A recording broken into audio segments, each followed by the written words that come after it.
Olá, este é mais um programa Atitude TCE Entrevista. Nós estamos hoje recebendo a visita de Romano Scapin. Romano Scapin é auditor público externo do Tribunal de Contas e é bacharel em Direito. Se especializou nos últimos anos no acompanhamento das ações em saúde pública no Rio Grande do Sul. Romano, um prazer te ter aqui conosco nesse programa. Vamos começar, antes de entrar no tema específico da saúde, eu queria que tu explicasse um pouco para os telespectadores em que consiste esse interesse, essa motivação maior do Tribunal de Contas aqui do Estado e também de outros tribunais de contas do Brasil de discutir política pública, de tentar medir resultados das políticas públicas. O que é isso efetivamente? Bom, Rolim, é um prazer estar aqui no programa conversando contigo, especialmente sobre um assunto tão importante para nós do Tribunal de Contas e, consequentemente, para toda a sociedade gaúcha e também a sociedade brasileira, já que, como tu mencionaste, é um caminho que todos os tribunais de contas do país estão trilhando. A importância de nós avaliarmos política pública, ou nós acompanharmos a política pública, focando em seus resultados, focando em metas, focando no desempenho do gestor frente às políticas públicas, é responder para a sociedade, afinal, está funcionando a política pública prometida pelo gestor? Está atingindo as metas esperadas por aquilo que foi planejado, por aquilo que foi programado? Os tribunais de contas, por muitos anos, Rolim, focaram bastante e com acerto em aspectos de regularidade, na questão da legalidade, do uso da verba pública. O que isso significa? Nos preocupamos por muitos anos em saber se a despesa estava cumprindo o rito legal, se as 3 etapas da despesa estavam sendo cumpridas de acordo com a legislação, se não havia desvios no uso dos recursos públicos, mas muito pouco os tribunais de contas se voltaram para as políticas públicas e seus resultados. Para tentar entender isso, por exemplo, quando um auditor ia a campo fazer uma auditoria numa prefeitura, por exemplo, ele tratava de ver, por exemplo, se o prefeito realizou a licitação que deveria realizar, mas não estava preocupado, não estava investigando se aquela licitação produzia um resultado favorável ao município. Exatamente. Se ela estivesse dentro da lei, estava dentro da lei, assim se encerrava a auditoria. É isso, mais ou menos? É, exatamente. Mais formal, portanto. Mais formal. As auditorias tradicionais, como nós costumamos chamar, aquelas auditorias ordinárias, em que os auditores vão às prefeituras ou vão nas secretarias estaduais, eram mais voltadas para exatamente isso, a gestão enquanto cumpridora de deveres legais. A necessidade de licitação, muito se fala de licitações, a questão de pessoal, se a administração de pessoal estava sendo rigorosamente cumprida, se a carga horária estava sendo cumprida, se as gratificações estavam sendo pagas de acordo com a lei. Mas, como tu bem destacaste, não havia essa preocupação no que isso refletia na ponta, lá na efetividade da política pública. Claro, como eu disse, houve alguns trabalhos com este foco, mas isso não era o eixo principal da atuação do tribunal. Nós fazíamos, e ainda fazemos, isso é importante ser dito, os nossos planejamentos de auditoria com um foco principal na regularidade. A gente destaca alguns dias do nosso trabalho para planejar as auditorias, depois outros dias para ir em loco, verificar, fazer a auditoria em si, verificar os processos de licitação, os processos de pagamento. Hoje tem muita coisa eletrônica, mas como nós temos 497 municípios no estado e muitos dos municípios ainda não são informatizados, há muito processo físico ainda a ser analisado nessas auditorias em loco. E depois a fase de relatório, que o foco principal é houve irregularidade, houve ilegalidade e o gestor deve ser responsabilizado por isso ou não. Agora, todos sabemos que os tribunais de contas estão sendo rediscutidos. Afinal, qual é o papel dos tribunais de contas? Para que servem os tribunais de contas? Muito se pergunta isso no cenário nacional. E nessa rediscussão, muitas vozes se levantam para dizer que os tribunais de contas devem se preocupar também e talvez principalmente com os resultados das políticas públicas. Isso a sociedade quer saber. Afinal, na saúde, na educação, na segurança pública, aquelas políticas públicas que estão programadas para serem executadas. Primeiro, estão sendo executadas? Estão sendo executadas de acordo com o que foi programado? O orçamento está sendo planejado de acordo com aquilo que é necessário para fazer uma política pública em saúde, por exemplo? E no segundo momento, as metas, os indicadores estão sendo, primeiro, monitorados pelos gestores? E se estão sendo monitorados, ele está pensando num próximo ciclo de como fazer para aprimorar essa política pública, o que se pode fazer na atuação administrativa para que os indicadores, para que as metas sejam cada vez melhores. Essas são perguntas que o Tribunal de Contas, em especial o Tribunal de Contas Gaúcho, onde nós trabalhamos e podemos falar de uma forma mais detalhada, quer se preocupar a partir de agora, né? Nós estamos com grupos especializados que pretendem focar na política pública, focar nos resultados e nas metas das políticas públicas. No caso da tua área de especialização, que acompanha a questão da saúde pública no Rio Grande do Sul, essa mudança de foco, né, da mera auditoria formal de legalidade para os resultados das políticas públicas, isso vai implicar, por exemplo, está implicando em analisar indicadores como mortalidade infantil, sobre índice de cura, de resolutividade dos postos de saúde, dos hospitais? Como isso impacta na área da saúde, especialmente? Sim. Eu queria focar um pouquinho também nas questões das auditorias de regularidade, né? Porque tem que ser dito também que elas são importantes. Claro. É importante que o tribunal continue dando um olhar para questões de regularidades. Afinal, a instituição também tem como missão ser um órgão combativo à corrupção, né? Claro. Então, nessas auditorias de regularidade, e muitas fizemos, inclusive em Porto Alegre, que nós temos a certeza da contribuição do nosso trabalho para resolver essas situações de inconformidade em questões de liquidação de despesa, em questões que foram muito importantes para a economia de recursos públicos, para que não houvesse tanto desperdício na gestão. Agora, voltando para a questão das auditorias voltadas às políticas públicas. O que nós pretendemos é, de fato, analisar os indicadores, né? Na área da saúde, especialmente, é importante destacar, hoje nós temos uma pactuação interfederativa, que a tripartite que nós chamamos, né? Os três entes, União, Estados e municípios, se reuniram e pactuaram 23 indicadores. Esses 23 indicadores devem, em sua maioria, ser cumpridos por todos os municípios. Eu digo em sua maioria porque existem alguns indicadores que são especializados, que são para apenas alguns municípios que detêm determinado perfil. Os maiores, possivelmente, que têm hospitais?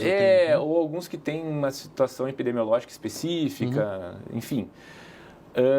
E a esses indicadores se somam mais 4 que são pactuados em nível regional. O Rio Grande do Sul, a Secretaria Estadual de Saúde, se reuniu com os municípios e disse, olha, eu quero mais esses 4 indicadores que sejam acompanhados e pactuaram metas. Os indicadores que devem ser seguidos são esses. Além disso, há metas para todos esses indicadores a cada ano. O atual plano de saúde, a atual pactuação de saúde prevê de 2017 a 2021 metas. E essas metas que o Tribunal de Contas pretende acompanhar. Desculpa, só para entrar em alguns exemplos, digamos assim, diretamente, né? Entre esses indicadores, quais são, assim, alguns exemplos que poderia dar, assim, de indicadores fundamentais que serão acompanhados? Bom, por exemplo, a taxa de mortalidade infantil, tu acabaste de citar, é um dos indicadores mais importantes em nível nacional, em nível de política nacional de saúde. Há um indicador muito importante também em relação à cobertura populacional de atenção básica.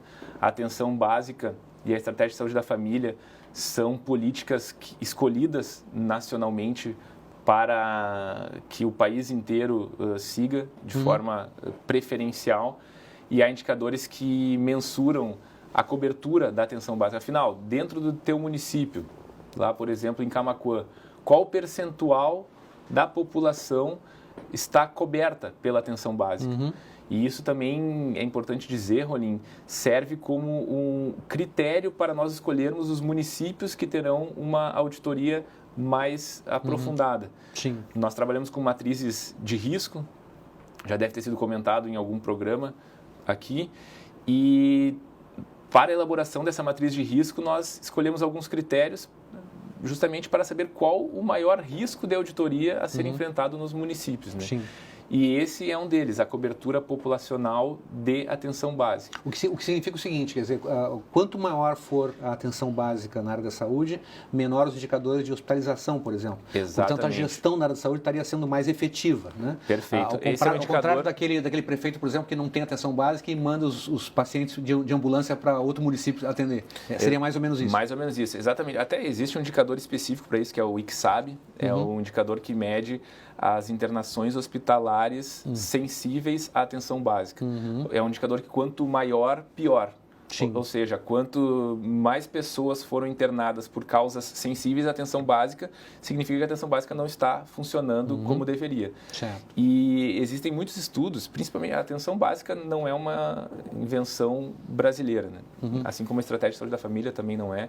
E existem estudos internacionais que demonstram, de fato, que quanto maior for a cobertura de atenção básica, menor será a assistência hospitalar. E, portanto, menor o custo. Né? Exatamente, menor o custo. Claro. E o tribunal começou já lá em 2015, 2016, quando nós começamos a nos debruçar sobre o tema da saúde, a focar na atenção básica, a focar na estratégia de saúde da família, justamente por esse viés. Ele, tanto do ponto de vista financeiro, ele é melhor para o Estado, porque quanto mais investimento em atenção básica, quanto mais resolutiva for a atenção básica, melhor para o cofre do Estado e também melhor para o cidadão, porque é muito melhor para ele prevenir, não precisar ser internado num hospital do que precisar ir para os grandes hospitais, enfim, passar por todo o trauma que é passar por uma internação hospitalar. Então, tanto do ponto de vista do indivíduo, do cidadão, quanto do ponto de vista financeiro do Estado, se percebe que a atenção básica, a estratégia de saúde da família, são políticas que devem ser priorizadas, aprimoradas pelo Estado brasileiro, Estado no lato sensu, né? O município é o que é o maior responsável por executar essas políticas e nisso, então, o tribunal deve fiscalizar com maior ênfase essas áreas. Agora, isso, Romano, pensando assim nas mudanças para o futuro, né? O que isso pode impactar na gestão pública no Rio Grande do Sul. A gente se acostumou muito aqui no Estado, ao longo de muitos anos, de ver uma discussão sobre saúde pública quase que cingida, quase que reduzida ao tema do financiamento de saúde pública. Então, a grande questão era dinheiro para os municípios, dinheiro para o Estado, a questão de mais recursos para a saúde, a falta de dinheiro parece que sempre foi um tema muito forte nessa área, né? Essa discussão ela envolve também agora um indicador de gestão, de investimentos, né, digamos assim, na qualificação da gestão pública. Isso pode também deslocar a discussão da saúde para a gestão e menos se falar em recurso ou financiamento? Não, com certeza, Rolim. Como tu bem destacou, os dois principais assuntos quando se fala de saúde pública é financiamento e gestão, né? E em relação a financiamento, muito já ouvi a pergunta, afinal, o SUS é subfinanciado ou não é? Qual é a tua opinião a respeito disso? E eu vejo por duas óticas essa questão do financiamento. Se formos encarar o SUS como um direito de todos, aquela questão do acesso universal, e nos restringirmos a essa premissa, com certeza temos um sistema subfinanciado. Mas nós temos que nos atentar, e isso, quando se fala de financiamento, se esquece de ler o resto do dispositivo constitucional. Fala lá que a saúde é direito de todos, vírgula, por meio das políticas sociais que são promovidas pelo Estado. Ou seja, há uma delimitação já no texto constitucional dizendo que haverá políticas sociais, políticas públicas para ser entregue à população esse direito à saúde. Então, dentro desse contexto, há já um financiamento previsto pelas regras constitucionais, regras legais. E dentro desse financiamento previsto, que é bem discutido, né? A gente sabe a questão das emendas constitucionais que há muitos anos tratam do tema e recentemente tivemos uma grande discussão sobre o assunto com a emenda 95 de 2016. Mas dentro desse contexto, dentro do financiamento que já é previsto pela legislação constitucional, infraconstitucional, nós temos muito a melhorar de gestão, mas muito mesmo. E um exemplo disso, Rolim, é a questão dos instrumentos de planejamento. Na saúde, há previsão de planos de saúde, de programações anuais de saúde, de relatórios de gestão em saúde, como se fosse um espelho das peças orçamentário-financeiras. A questão da LRF lá, a questão das peças orçamentárias de plano plurianual, LDO, LOA. A saúde, em seu planejamento, prevê que seja espelhado. Inclusive um espelho prévio, vamos dizer assim. Porque as peças de saúde devem vir antes, as peças de planejamento devem vir antes do orçamento, para que o orçamento reflita aquelas políticas públicas previstas nas peças de saúde de forma adequada em relação aos valores, né? Mas o que nós percebemos, Rolim, que muitos dos municípios, a grande maioria dos municípios, não investe na fase de planejamento.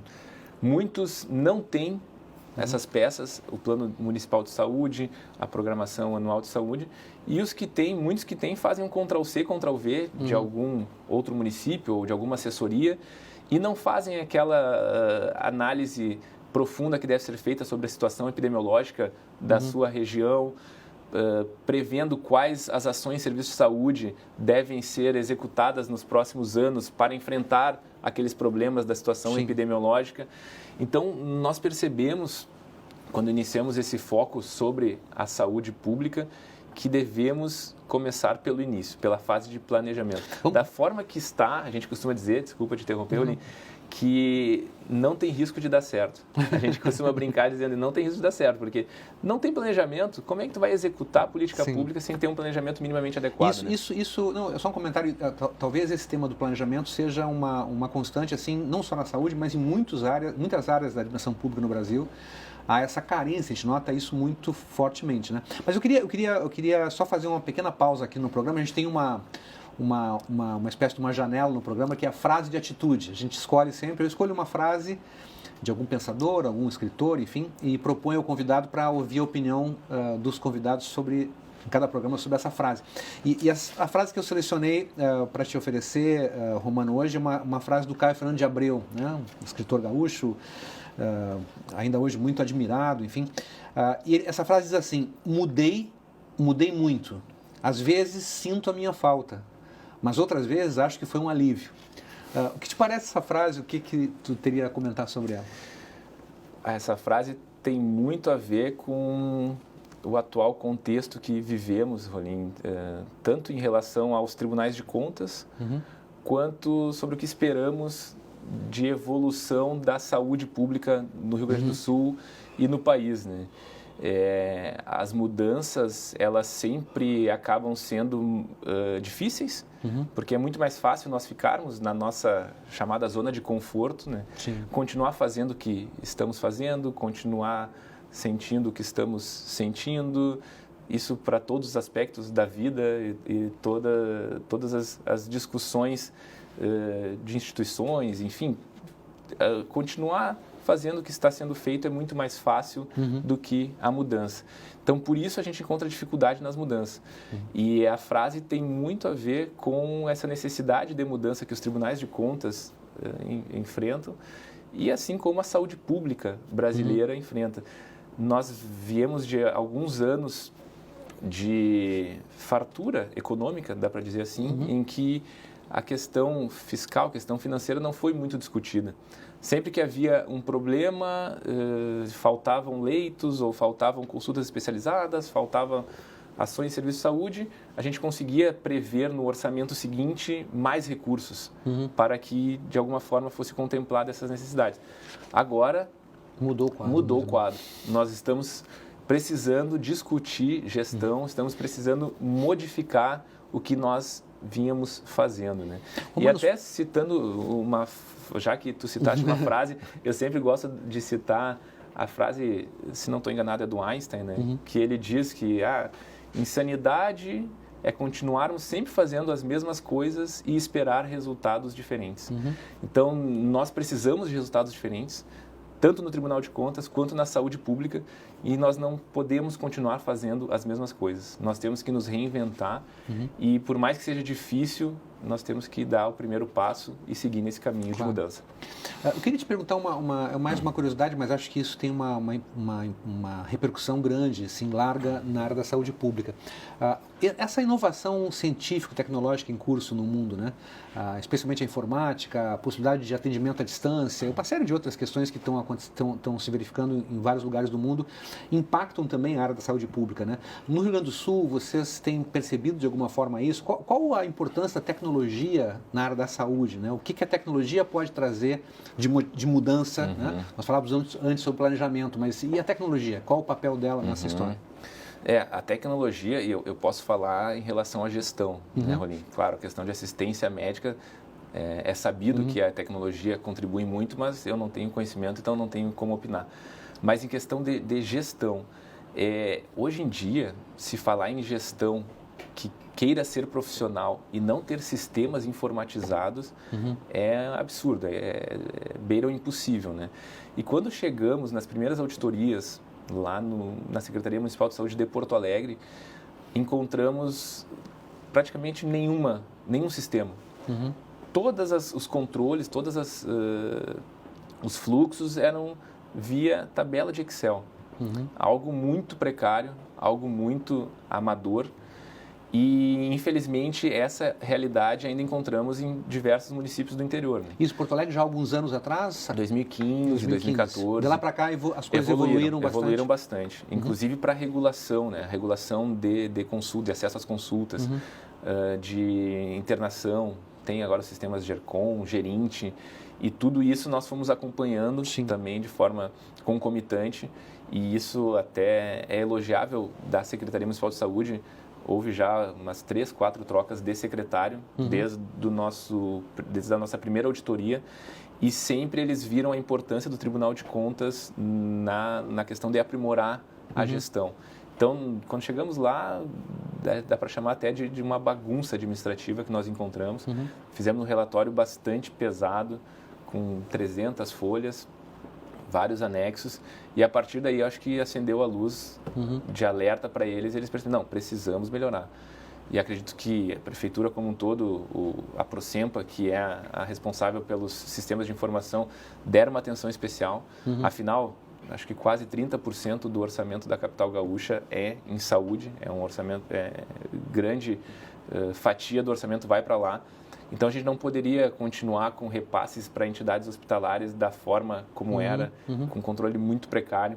A questão das consultas especializadas também, era também em tabela de Excel. Hoje, a gente consegue entrar no site da Secretaria Municipal de Saúde, consegue visualizar em fevereiro de 2019 qual a fila, qual a demanda reprimida, quais as consultas especializadas que têm mais demanda, quais as ofertas mensais, quais as entradas de novos pedidos de consulta do mês. Isso tudo antes era muito precário. Questão de internação hospitalar também. Por muito tempo a gente não conseguia visualizar quais os leitos hospitalares estavam disponíveis ao SUS. Agora, com o Gerinte, é possível ver de forma online.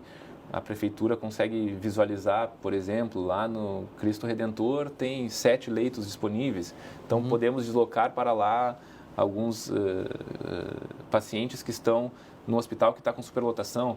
Então, os sistemas de informação, a evolução da tecnologia da informação é fundamental para que se consiga fazer uma gestão de forma mais eficiente. E nós temos encontrado isso em Porto Alegre, em especial, que eu posso falar com mais propriedade. Mas há muito a evoluir ainda, tanto em Porto Alegre, quanto principalmente no interior, nos municípios do interior. Nos municípios do interior, isso. Claro, vários municípios não têm esses sistemas, talvez esteja numa situação muito similar a essa que tu relataste, que vocês encontraram em Porto Alegre lá atrás. Mas o investimento nesses sistemas é alguma coisa caro? Isso não está ao alcance do gestor? Quer dizer, qual é o custo disso, em última instância? Cada município do interior do Rio Grande do Sul poderia ter o seu sistema, poderia compartilhar sistemas, softwares de gestão desse tipo ou não?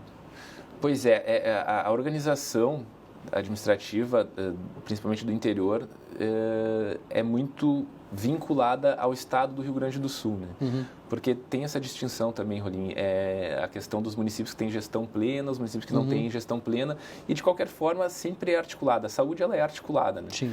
E os municípios do interior acabam dependendo muito da gestão estadual. Se dividem em coordenadorias, e a gente sabe que o estado do Rio Grande do Sul tem pouco dinheiro para investir em todas as áreas e também em saúde. Porque sabemos também, é de conhecimento público, os débitos que o Estado tem para a assistência, tanto para hospitais quanto para os municípios. No final do ano passado, fizeram um cálculo, beirava 800 milhões. Né? Sim, uma dívida foi se acumulando. Foi se acumulando, exato, por vários problemas. Então, a questão de sistemas de informação caminha a passos não tão rápidos como seria o ideal, embora nós sabemos que há uma equipe bastante qualificada na Secretaria Estadual de Saúde centralizada, que consegue desenvolver, inclusive, o nosso acompanhamento de metas e indicadores se dá por meio de um BI público desenvolvido pela Secretaria Estadual de Saúde. Mas essa questão de sistemas de informação pelo interior do Estado depende de um esforço do Estado do Rio Grande do Sul e também dos hospitais. Isso é importante ser dito, né? Alguns municípios que nós fomos, a gente enxerga a ausência de interface entre os sistemas público e privado. Às vezes o gestor diz, olha, mas o hospital não quer, inclusive em Porto Alegre a gente escuta alguma dessas ligações, o hospital não quer que a gente tenha os sistemas interligados, isso é estranho, vamos dizer assim, né? Sim, há um longo caminho a percorrer. Há um longo caminho a percorrer, mas é um caminho necessário, claro. Sem dúvida nenhuma. Romano, eu queria agradecer muito a presença. Infelizmente, nosso tempo chegou ao final do programa. Nós que eu falo bastante, né? E é um assunto que permite abordar sobre vários aspectos, né? Então, queria agradecer a tua presença e deixar claro aqui essa novidade, que é uma mudança, né, que vem pela frente aí no acompanhamento do Tribunal de Contas sobre a área da saúde pública. Muito bem, ficamos por aqui. Esse foi o Atitude TCA Entrevista. Até a próxima semana. Obrigado.